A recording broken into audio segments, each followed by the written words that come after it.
At 9:30 a.m. on February 1st, 1943, First Lieutenant Kendrick Bragg sat in the left seat of a B-17F Flying Fortress, staring at a formation of German fighters that was about to kill him. The location was 27,000 feet above the Tunisian desert. The temperature outside was 50 degrees below zero. Inside the unpressurized cockpit, it wasn't much warmer. Bragg was 24 years old, a former college football player. Big shoulders, steady hands. He needed both. The aircraft was named the All-American, tail number 124406. It was part of the 97th Bomb Group, 414th Squadron. It was a heavy machine. 4 Wright Cyclone engines, 13.50 caliber machine guns, 4,000 pounds of high explosives in the bay. American propaganda called it the Flying Fortress. They said it was invincible. They said the Japanese and the Germans were terrified of it. Bragg knew better. He knew the B-17 wasn't a fortress. It was an aluminum can filled with gasoline and boys who hadn't shaved yet. The skin of the fuselage was thin. You could poke a screwdriver through it if you pressed hard enough. It didn't stop bullets. It barely stopped the wind. The only thing keeping the crew alive was the formation. The combat box. 18 bombers flying wingtip to wingtip, creating a wall of overlapping gunfire that no fighter could survive. That was the theory. The reality was diving out of the sun at 12 o'clock high. 2 Messerschmitt Bf-109s rolled over 2,000 feet above them. Yellow noses. That meant they were from Jagerschwader 53, the Picaz wing, aces. These weren't rookies learning to fly. These were killers who had cut their teeth over the English Channel and the Russian front. They knew the B-17's weak spot. Head on. The B-17F had a gap in its defensive fire. Straight ahead. The nose gun could only traverse so far. The top turret couldn't depress low enough. If you came in straight, fast and level, you had 3 seconds where the bomber couldn't touch you. Bragg watched the lead fighter drop its nose. The silhouette was unmistakable. Square wingtips, narrow fuselage. It looked small against the vastness of the North African sky. Small, but deadly. The German pilot pushed his throttle to emergency power. The Daimler-Benz engine screamed. The fighter accelerated to 400 miles per hour. Closing speed was over 600. Bragg tightened his grip on the yoke. He couldn't turn. He couldn't dive. He was the lead bomber in the element. If he moved, the formation broke. If the formation broke, they all died. He had to hold the line. He had to sit there and let a man he couldn't see shoot 20mm explosive cannon shells at his face. "Bandits, 12 o'clock, the bombardier called out. His voice was calm. Too calm. Bragg didn't answer. He watched the wings of the 109 light up. Flashes of white. Machine gun fire. Then the slower, heavier thumping of the cannons. Tracers whipped past the cockpit glass. They looked like angry hornets. One slammed into the number 4 engine. Smoke erupted. Black and oily, the oil pressure gauge dropped. "Feathering 4, the co-pilot, Lieutenant G. Boyd, said. His hands moved fast across the throttle quadrant. Bragg fought the yaw. The plane wanted to pull right.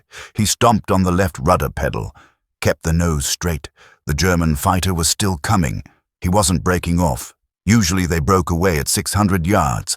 Dive under, climb over, get out of the way before a collision. This one didn't. The German pilot was Erich Patzia, an ace with 16 victories. He was good. He was aggressive. He was committed to the kill. He held his dive.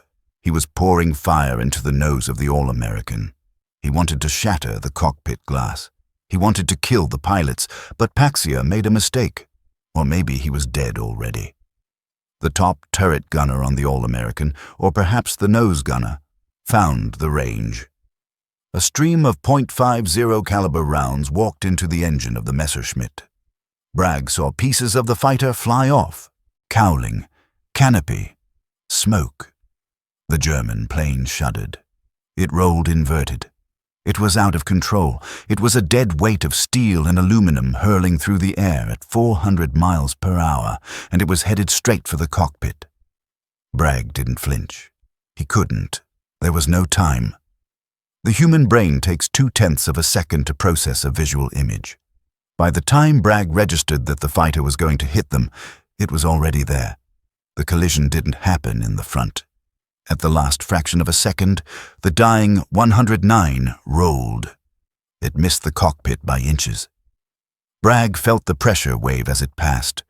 He saw the rivets on the German's wing. He saw the oil streak on the fuselage. Then came the sound. It wasn't a crash. It wasn't an explosion. It was a tearing sound. Like the sky itself was being ripped open. A screech of tortured metal that drowned out the roar of the 3 remaining engines. The B-17 shuddered violently. It felt like they had hit a brick wall in midair. Bragg's head snapped forward. The control column jerked in his hands. Then, silence. Not total silence. The wind was still screaming. The engines were still turning, but the vibration changed. The hum of the aircraft was wrong. It felt loose. Sloppy, like a car with a broken axle. "Crew check in," Bragg yelled over the interphone. "Sound off." "Bombardier okay. Navigator okay. Top turret okay." The voices came back, shaken but alive. "Tail gunner," Bragg called. "Tail gunner, report." Static. "Waist gunner, check the tail." A pause. A long pause. Then the waist gunner's voice came over the headset. It was high-pitched, terrified. "Sir, the tail is gone." Bragg felt a cold knot in his stomach. "Repeat." "The tail, sir. It's gone. The German hit us. He cut us in half." Bragg looked at his co-pilot. Boyd's face was pale. They turned in their seats, looking back through the fuselage door. They couldn't see the tail from the cockpit, but they could feel the aircraft dying. The nose was pitching down. The airspeed was increasing. The yoke felt mushy in Bragg's hands. The B-17 relies on its tail for stability. The vertical stabilizer keeps it flying straight. The horizontal stabilizers keep it from pitching up or down. Without them, the aircraft is just a falling rock. Bragg pulled back on the yoke, gently, testing it. The nose came up, sluggishly. But it came up. "It's still flying," Bragg whispered. "I don't know how, but it's still flying." He didn't know the half of it. Back in the waist section, the gunners were staring at a nightmare.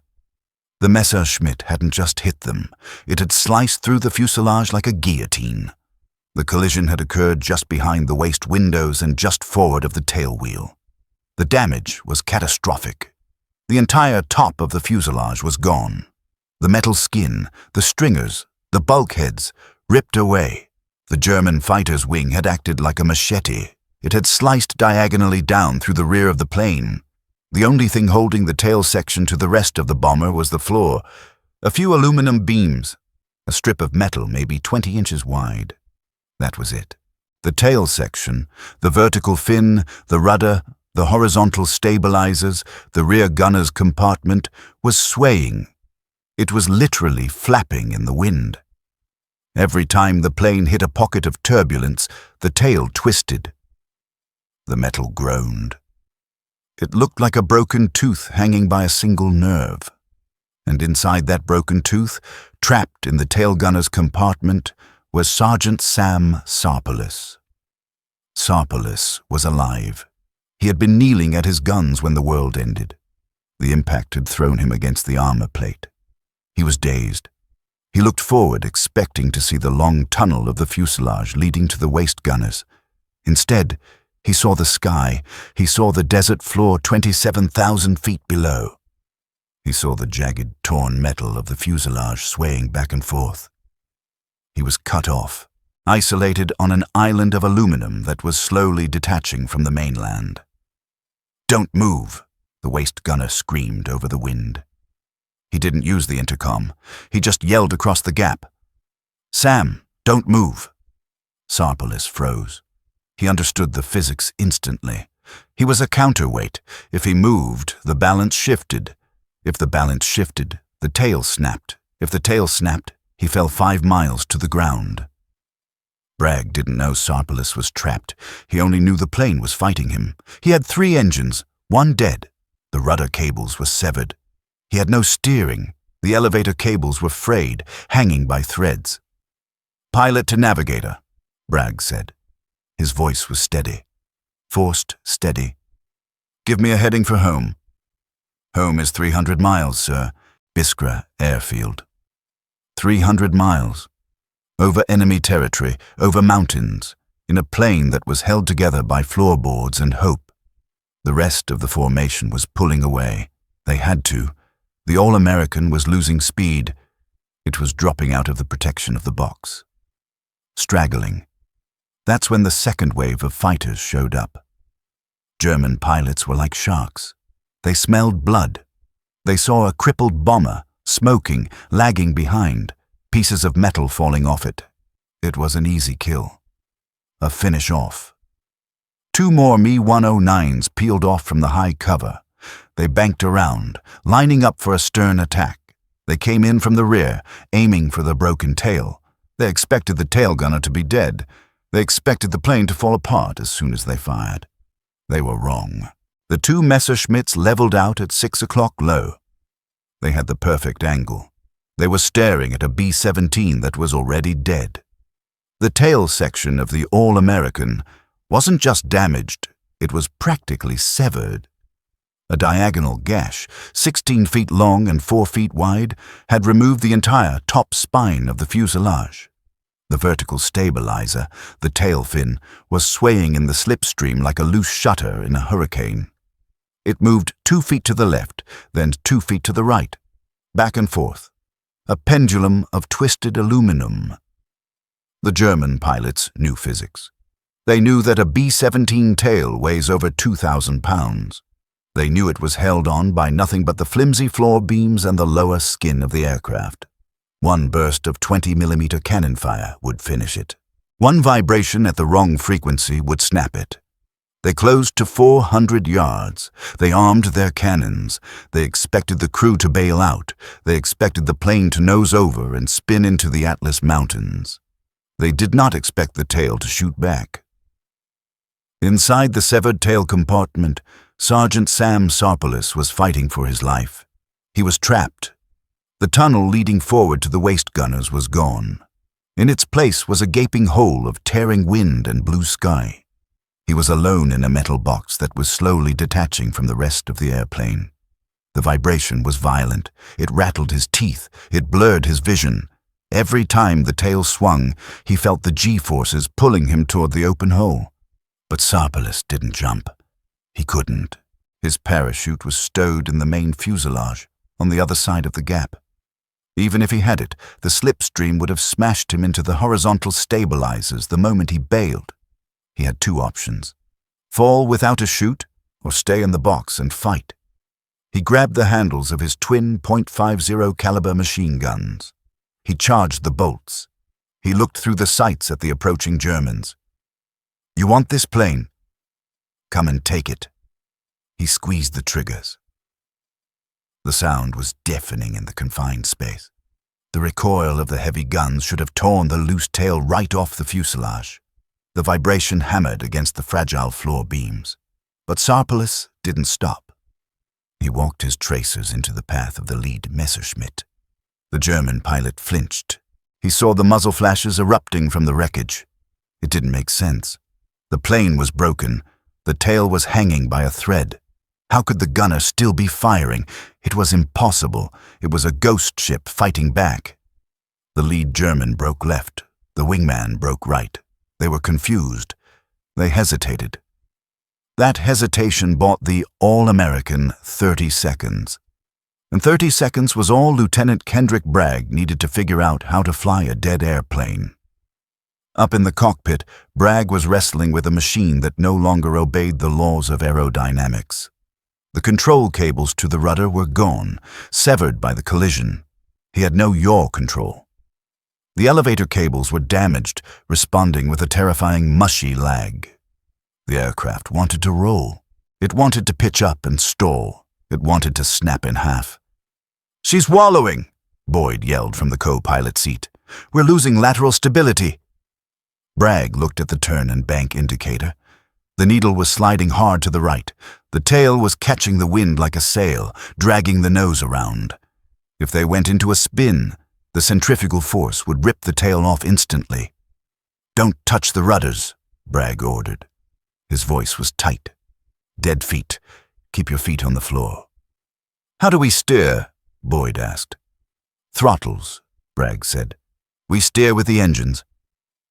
It was a technique they taught in flight school but told you never to use in combat. Differential power. Bragg pulled the number 1 and 2 throttles back on the left wing. He pushed 3 and 4 forward on the right. The imbalance of thrust pushed the nose back to the left. The plane shuddered, complained, but it straightened out. It wasn't flying anymore. It was balancing. Bragg was flying a 65,000-pound bomber like a unicycle on a tightrope. Every gust of wind required a micro-adjustment of the throttles. Too much power, the tail snaps. Too little, they stall and spin. "Keep her steady," Bragg whispered to himself. "Just keep her steady."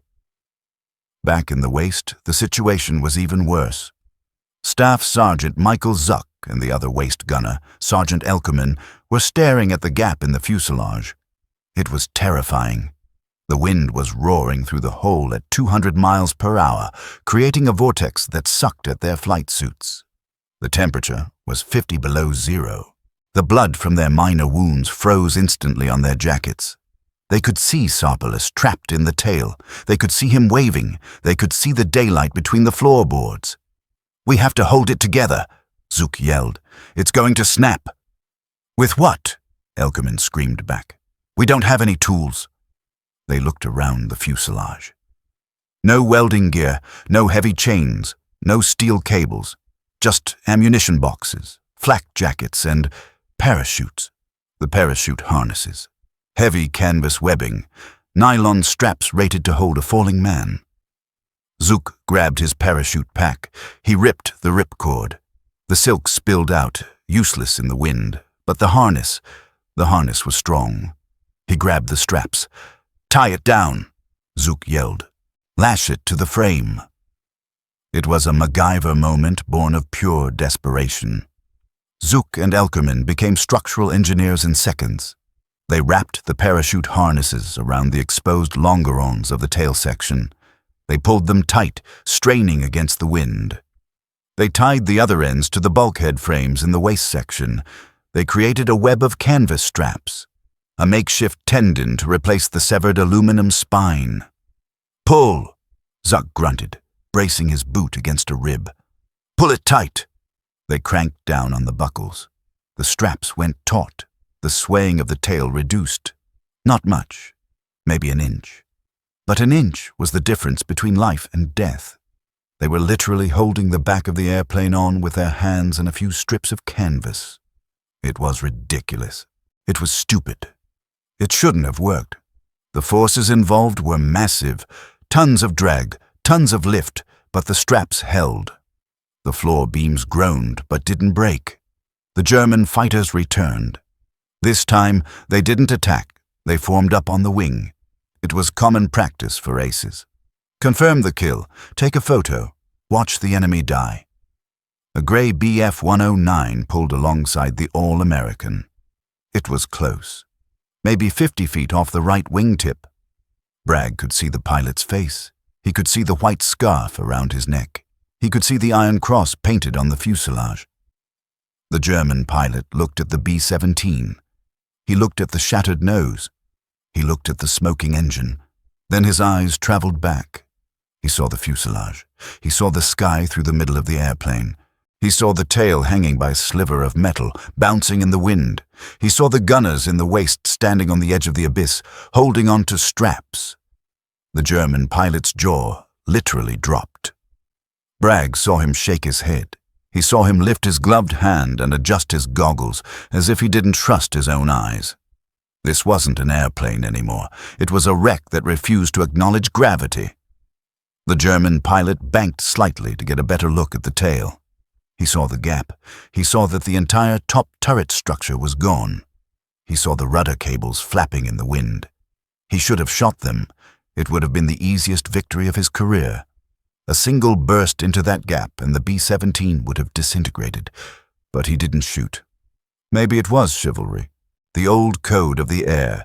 You don't shoot a man in a parachute, and you don't shoot a plane that is already dead. Or maybe it was just pure, unadulterated shock. The German ace had never seen anything like it. He had seen B-17s take punishment. He had seen them fly on 2 engines. He had seen them fly with half a wing missing, but he had never seen one fly cut in half. He stayed there for a long minute. Flying formation with the ghost. He looked Bragg in the eye. Bragg looked back. He didn't blink. He just held the throttles, fighting the drift, daring the German to pull the trigger. The German pilot raised his hand. A salute. A small, confused salute. Then he rolled his fighter inverted and dove away. He went back to his base. He probably went to the bar. He probably told his squadron mates that the Americans had built a plane that didn't need a fuselage to fly. And they probably told him he was drunk. But the All-American wasn't safe yet. The fighters were gone, but the enemy was now the distance. "Navigator," Bragg called. "Distance to base." 280 miles, sir." 280 miles. At 150 miles per hour, that was nearly 2 hours of flight time, 2 hours of vibration, 2 hours of wind tearing at the fracture, 2 hours where a single patch of turbulence, a single sudden movement, or a single lapse in concentration would snap the tail and kill them all. The adrenaline of the dogfight was fading. Now came the cold. The 50 below zero wind rushing through the broken fuselage was freezing the hydraulic fluid. It was freezing the blood on the gunner's hands. It was freezing the sweat on Bragg's forehead, and the tail began to sway wider. The adrenaline faded. The cold took its place. At 27,000 feet, the air temperature was 50 degrees below zero. But inside the shattered fuselage of the All-American, with a 200-mile-per-hour slipstream roaring through the gap, the wind chill was lethal. It was cold enough to freeze exposed skin in 60 seconds. Cold enough to gel the oil in the machine guns. Cold enough to make a man's mind shut down. The waist gunners, Zuck and Elkerman, huddled near the bulkheads. Their heated flight suits were struggling against the gale. Ice had formed on their eyebrows. Their oxygen masks were stiff with frozen condensation, but they didn't look at each other. They looked at the tail. It was mesmerizing, horrifyingly mesmerizing. The parachute straps they had rigged were pulled taut, vibrating like guitar strings. Every time the plane hit a pocket of air, the straps groaned. Creak, snap, creak. It was the sound of fabric fighting physics. The tail section was moving more now. The oscillation had started as a gentle sway. Now it was a fishtail, 3 feet to the left, 3 feet to the right, a slow, rhythmic grinding that sent shudders through the entire airframe. Up in the cockpit, Lieutenant Kendrick Bragg felt every inch of that movement. He wasn't flying a bomber anymore. He was wrestling a corpse. His arms burned. The control yoke was heavy, fighting him constantly. Without the rudder, he had to coordinate every turn with differential throttle. To keep the wings level, he had to anticipate the roll before it happened. If the left wing dropped too low, the tail would slide out of alignment. If the tail slid too far, the torque would snap the remaining longerons. "Pilot to navigator," Bragg rasped. His throat was dry. "Position check." "Crossing the coast soon, sir, but we're losing ground." They were slow, painfully slow. The rest of the formation, the combat box that was their only protection, was pulling away. The healthy B-17s were cruising at 160 miles per hour. The All-American was struggling to hold 140. Bragg watched them go. He saw the contrails of his friends disappearing into the distance. It was the loneliest feeling in the world. In the air war, a straggler was a dead man. Stragglers got picked off by fighters. Stragglers got lost. Stragglers didn't come home. "Let them go," Bragg whispered. "We run our own race." He checked the altimeter. 25,000 feet. They needed to descend. The oxygen was limited, and the crew was freezing, but descending meant thicker air. Thicker air meant more turbulence. More turbulence meant more stress on the tail. It was a gamble. Stay high and freeze to death, or go low and risk snapping the plane in half. "We're going down," Bragg announced. "Gentle, 500 feet per minute. Nobody move. I mean it. Nobody shifts their weight." He eased the nose down. The airspeed increased. 145, 150. The wind noise grew louder. It sounded like a freight train screaming through a tunnel. Back in the tail, Sam Sarpelis felt the change in pitch. He was still kneeling by his guns. He hadn't moved in 40 minutes. His knees were locked. His hands were frozen to the grip of the .50 caliber. He was the anchor, the counterweight. He stared at the gap in front of him. He could see Zuck and Elkerman in the waist section. They looked like miles away. Between them was a void of blue sky and twisting metal. Sarpelis knew the parachute straps were the only thing holding him to the plane. He knew that if the tail snapped, he would tumble backward into the slipstream. He didn't have his chute. He would fall for 3 minutes. He would be conscious for all of it. He closed his eyes. He tried to think of home. Michigan. The smell of the lakes. The sound of his mother's voice. Anything but the screech-groan screech of the aluminum floor beneath him. Suddenly, the plane hit a thermal. It wasn't a big bump. Just a pocket of rising air from the desert floor. In a normal B-17, coffee wouldn't have spilled. In the All-American, it was catastrophic. The nose pitched up, the tail lagged behind. Then it whipped downward. Bang! A sound like a gunshot echoed through the fuselage. "It's going!" Zook screamed. The tail swung 5 feet to the right. The parachute straps stretched to their limit. One of the buckles slipped. The fabric tore slightly. The entire rear section of the bomber twisted, pointing almost 20 degrees off-center. Bragg felt the yoke wrench out of his hands. The plane banked hard left, diving. "Help me!" Bragg yelled to Boyd. "Pull! Pull back!" Both pilots slammed their boots against the firewall. They grabbed the yokes with both hands. They hauled back with everything they had. Their muscles screamed. The veins in their necks bulged. The nose came up. Slowly, reluctantly. The tail swung back to center. It slammed against the stops of the broken frame. The parachute straps held. Just barely. Bragg was breathing hard. His heart was hammering against his ribs. He looked at the compass. They were still heading north. Still flying. "Damage report," Bragg called out. His voice was shaking. "One strap popped," Zuck reported. "We retied it. But she's loose, sir. She's real loose. If we hit another bump like that." He didn't have to finish the sentence. They were over the mountains now. The Atlas Range. Jagged peaks reaching up to 13,000 feet. Bad air. Rotors and downdrafts. The worst place to fly a broken airplane. Bragg made a decision that went against every instinct he had as a pilot. "Prepare to bail out," he said. Silence on the intercom. "Did you hear me? Prepare to bail out. We can't land this thing. It's going to snap when we slow down for approach. As soon as we clear the mountains, I want everyone out." It was the logical choice, the safe choice. Save the crew. Sacrifice the plane. But then the voice came from the back. It was faint, distorted by static and the wind. It was Sarpelis. "Sir, I can't." Bragg keyed his mic. "Say again, tail gunner." "I can't jump, sir. My chute is in the waist, and even if I had it, the way she's shaking. If I try to climb out the hatch, the wind will throw me right into the stabilizer. I'll get cut in half." Bragg looked at Boyd. Boyd looked at the instrument panel. Sarpelis was right. The aerodynamics of the broken tail created a vacuum trap. If he jumped, he died. If he tried to crawl across the gap to the waist section, his weight would shift the center of gravity and snap the tail. He died that way too. He was trapped. "If you guys jump," Sarpolis said, his voice strangely calm, "the shift in weight will snap the tail. I'll go down with it."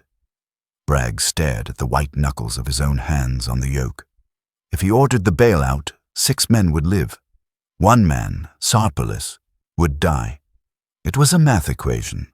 6 is greater than 1. The military taught you to make hard choices. The mission comes first. The majority comes first. Bragg thought about Sarpolis. He thought about the drinks they had at the officers' club. He thought about the kids' laugh. "Belay that order," Bragg said. His voice was hard now. "Steel. Nobody jumps. We stick together." "Sir," the navigator asked, "we can't land this. The landing gear impact will snap the fuselage." "We're not bailing out on Sam," Bragg said. "If he goes down, we all go down. We're taking her in." The crew didn't argue. Not one of them. They knew the odds. They knew they were probably dead men walking. But they also knew the code. You don't leave a man behind. Not in the jungle, not in the desert, and not at 15,000 feet in a broken metal box. "Navigator," Bragg said, "find me the longest, flattest piece of ground in North Africa." "Biskra is ahead, sir, but they have a crosswind today." A crosswind, the enemy of a rudderless plane. If the wind hit them from the side during landing, the tail would act like a weather vane. It would twist off. "We don't have a choice," Bragg said. "We're going to Biskra." They descended through 10,000 feet. The air got warmer. The ice on the gunners' masks began to melt, dripping cold water onto their faces. But the warmer air was thicker. The turbulence increased. The tail was now swaying a full 4 feet in either direction. The gap in the fuselage was widening. Zuck could see daylight between the bulkheads that hadn't been there 10 minutes ago. The metal was fatiguing. The aluminum was stretching, tearing, microscopic grain by microscopic grain. The plane was literally crying, a high-pitched metallic keening sound that never stopped. Bragg fought the controls for another hour. His arms were numb. He had lost feeling in his fingers. He was flying by instinct, sensing the shifts in the airframe through the seat of his pants. Then they saw it. The airfield. Biskra. A strip of dust and perforated steel planking in the middle of nowhere. It looked beautiful. It looked like salvation. But as they got closer, Bragg saw the windsock. It was stiff, standing straight out, a 15-knot crosswind blowing from the west. "Damn it," Bragg hissed. He couldn't turn into the wind. He didn't have a rudder. He had to crab the airplane using the engines, coming in sideways, and then, at the last possible second, kick it straight with differential power before the wheels touched. It was a maneuver that was hard enough in a healthy B-17. In the All-American, it was suicide. "Emergency flare," Bragg ordered. "Let them know we're coming in hot." The waist gunner fired a red flare. It arced over the airfield. On the ground crew stopped what they were doing. They looked up. They saw a B-17 approaching. It looked wrong. It looked bent. As it got closer, the men on the ground started running. They weren't running to help. They were running away. They could see the daylight through the fuselage. They could see the tail flapping. They thought the plane was breaking up in midair. They thought it was going to crash right into the flight line. Bragg didn't see them running. He only saw the runway. "Gear down," he ordered. "Gear coming down," Boyd said. The hydraulic pumps whined. The heavy main wheels dropped. The drag increased. The plane shuddered. The tail swung violently, 6 feet to the left. "Steady," Bragg yelled. He pushed the number 3 and 4 throttles forward. The plane yawed back. "Flaps?" Boyd asked. "No flaps," Bragg said. "Too much drag on the tail. We're coming in fast." Landing a B-17 without flaps meant touching down at 110 miles per hour instead of 90. That was 20 miles per hour, more force on the broken frame. 20 miles per hour, more vibration. The ground rushed up to meet them. The runway looked impossibly narrow. "Brace for impact," Bragg yelled over the intercom. "Sam, hold on back there." In the tail, Sarpalis wrapped his arms around the gun mounts. He closed his eyes. He prayed. The wheels were 10 feet off the ground. 5 feet. The crosswind hit them. The tail swung hard. The nose drifted right, aiming for the control tower. Bragg slammed the left throttles forward. The engines roared. The plane jerked back to center line. He chopped the power. "Touchdown," he whispered. The wheels kissed the asphalt. It wasn't a landing. It was a miracle. A 65,000-pound aircraft, flying at 110 miles per hour, settled onto the runway with the grace of a feather.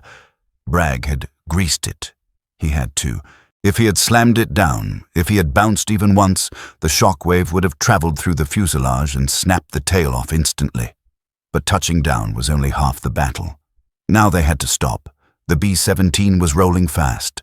Too fast. Without flaps to slow them down, they were eating up runway at a terrifying rate. The crosswind was pushing against the vertical stabilizer, trying to weather vane the aircraft into the dirt. "Brakes!" Boyd yelled. "Easy!" Bragg commanded. "Tap them, don't lock them up." If they braked too hard, the nose would dip. The tail would lift. The torque would twist the broken fuselage. Bragg tapped the left brake pedal. The plane shuddered. He tapped the right. He feathered the remaining engines, using the propellers as air brakes. The runway markers flashed by. 3,000 feet remaining. 2,000 feet. The ambulance was already chasing them. A meat wagon. The driver had his foot to the floor, expecting a fireball. He was watching the tail section.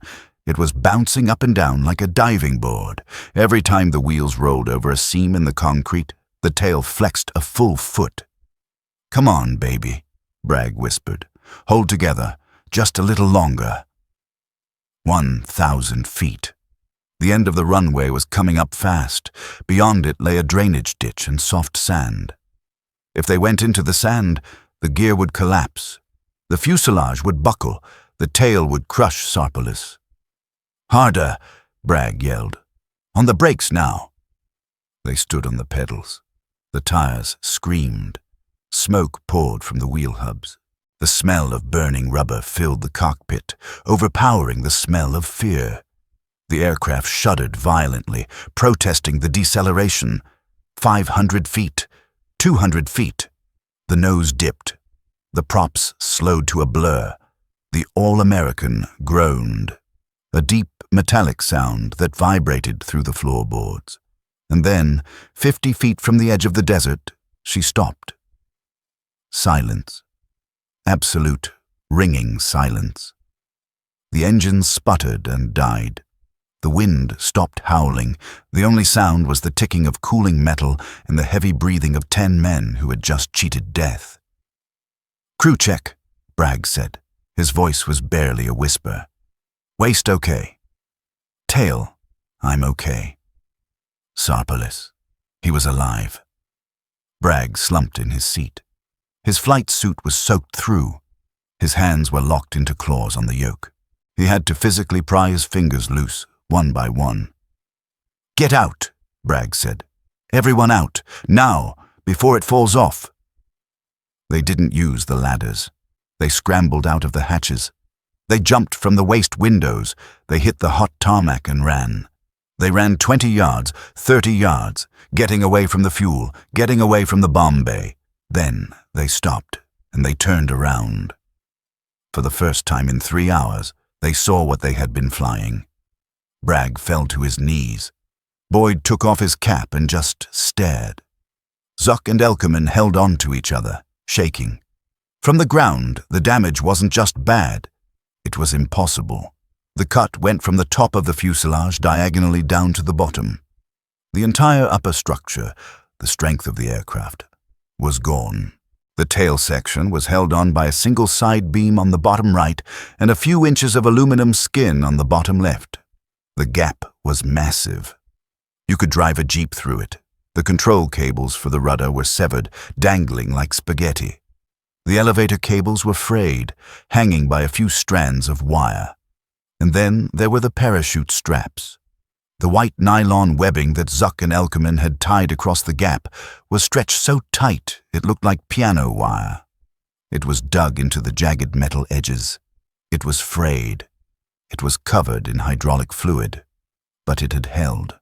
Those flimsy pieces of canvas were the only reason the tail hadn't fallen off over the Atlas Mountains. An ambulance pulled up. The driver jumped out, medical kit in hand. He looked at the crew. They were standing. No blood. No broken bones. He looked at the plane. He dropped his kit. "Holy Mother of God," he whispered. "How did that thing fly?" Bragg stood up. He walked over to the plane. He wanted to touch it. He needed to know it was real.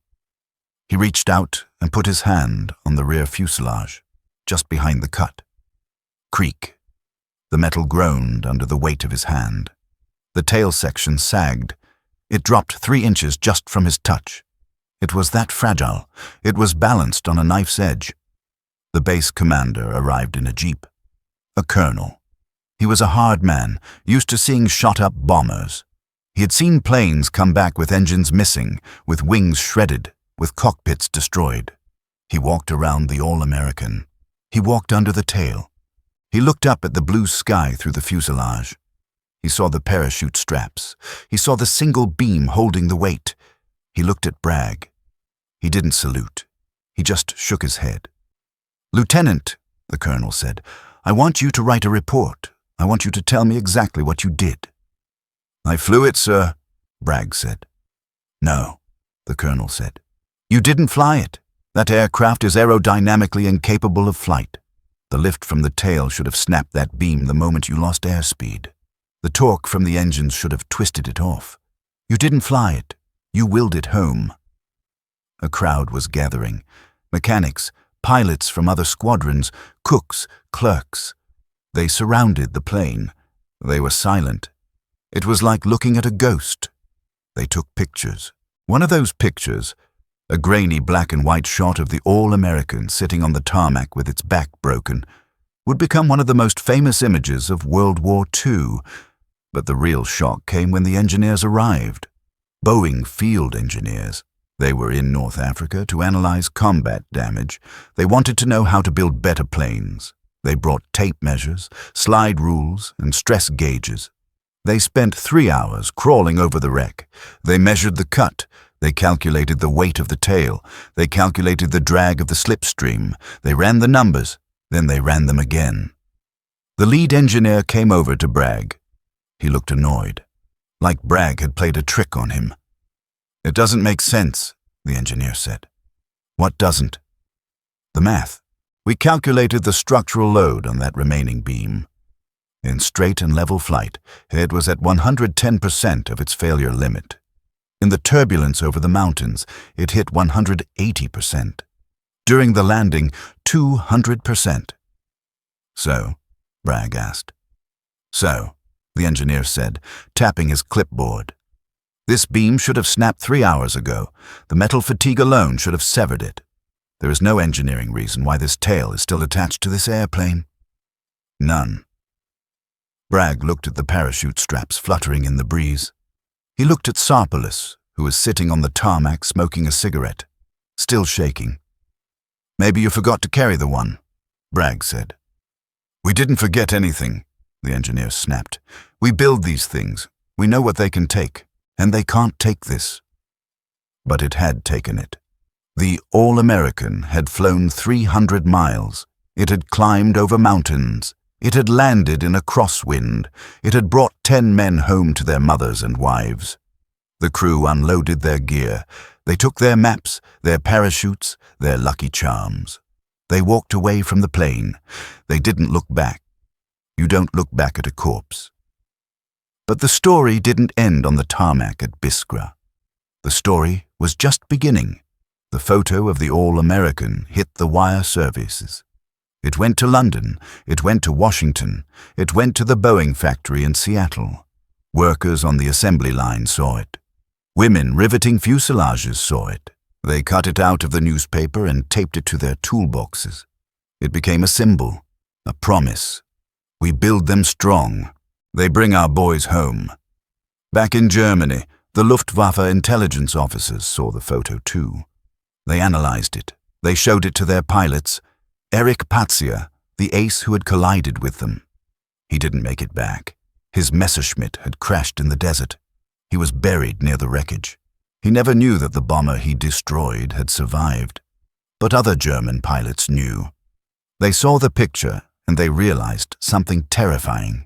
If you can cut an American bomber in half and it still flies, how are you supposed to win this war? The All-American never flew again. It was too damaged to repair. It was dragged off the runway and salvaged for parts. The engines went to other planes. The guns went to other gunners. The radios went to other cockpits. But the tail section, the broken, twisted, impossible tail section, remained.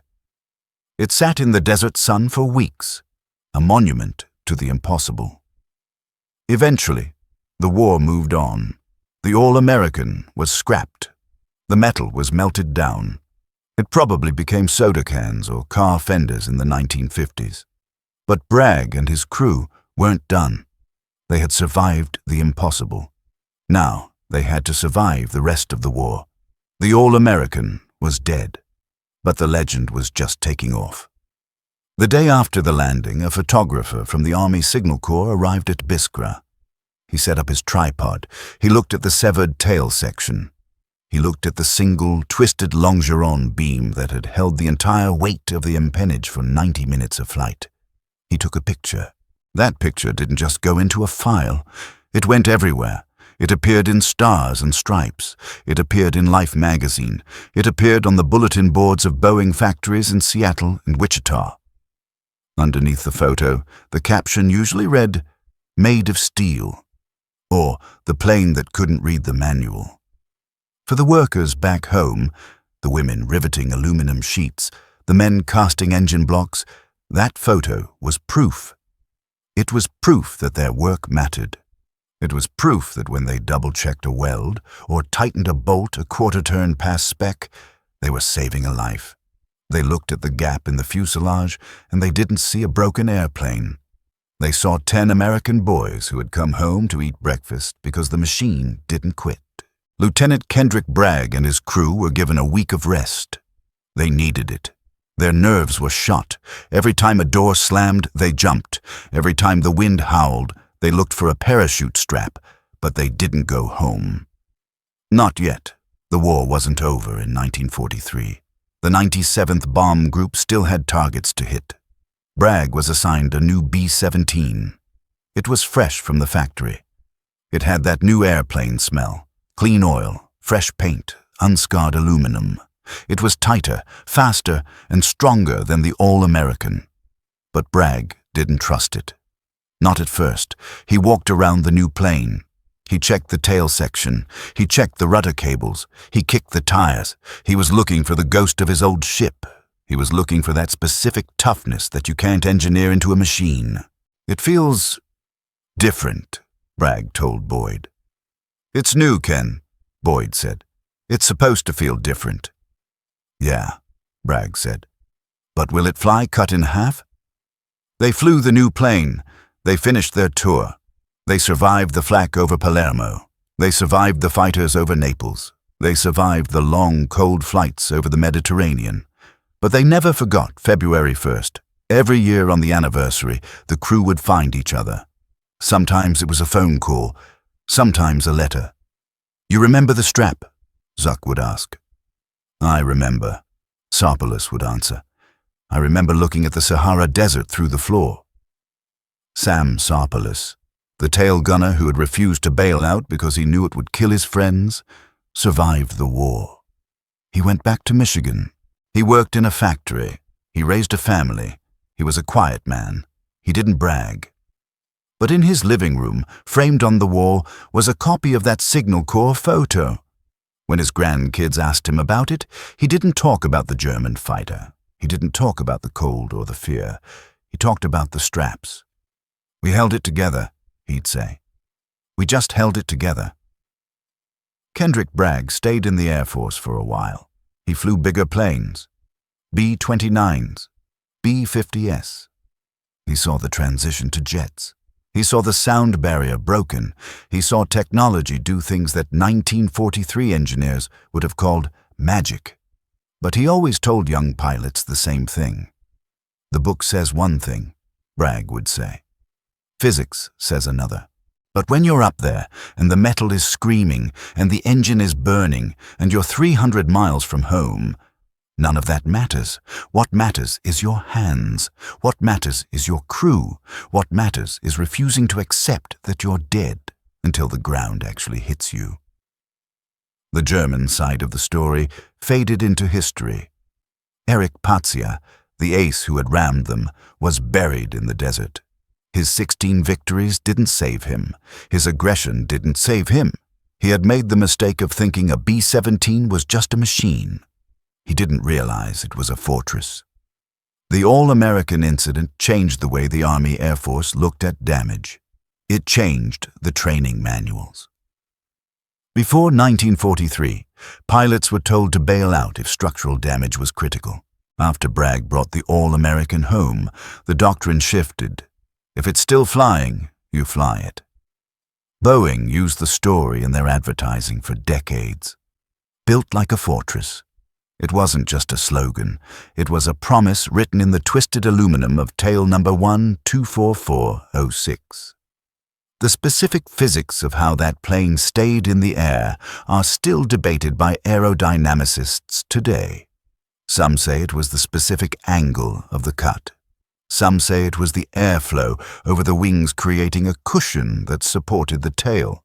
Some say it was just dumb luck. But if you ask the men who were there, they'll tell you it wasn't luck. It was Michael Zuck and his parachute straps. It was Sam Sarpoulos and his refusal to jump. It was Kendrick Bragg and his delicate touch on the throttles. It was 10 men who looked at an impossible situation and said, "Not today." The All-American is gone now. There is no museum piece, no preserved fuselage, but the legacy remains. Every time a pilot brings a damaged plane home, every time a crew walks away from a landing they shouldn't have survived, a little piece of that spirit is there. It's the spirit that says you don't stop fighting just because the math says you lose. You don't stop flying just because the tail is gone. You fly it until the wheels stop rolling. If you enjoyed this story of the All-American and the crew that defied physics, please take a moment to like this video. It helps us keep these stories alive. The algorithm forgets, but history shouldn't. And if you want to see more stories about the impossible machines of World War II, the planes that flew without wings, the ships that wouldn't sink, and the men who refused to quit, hit that subscribe button. We have a library of the most incredible survival stories from the 20th century coming up next.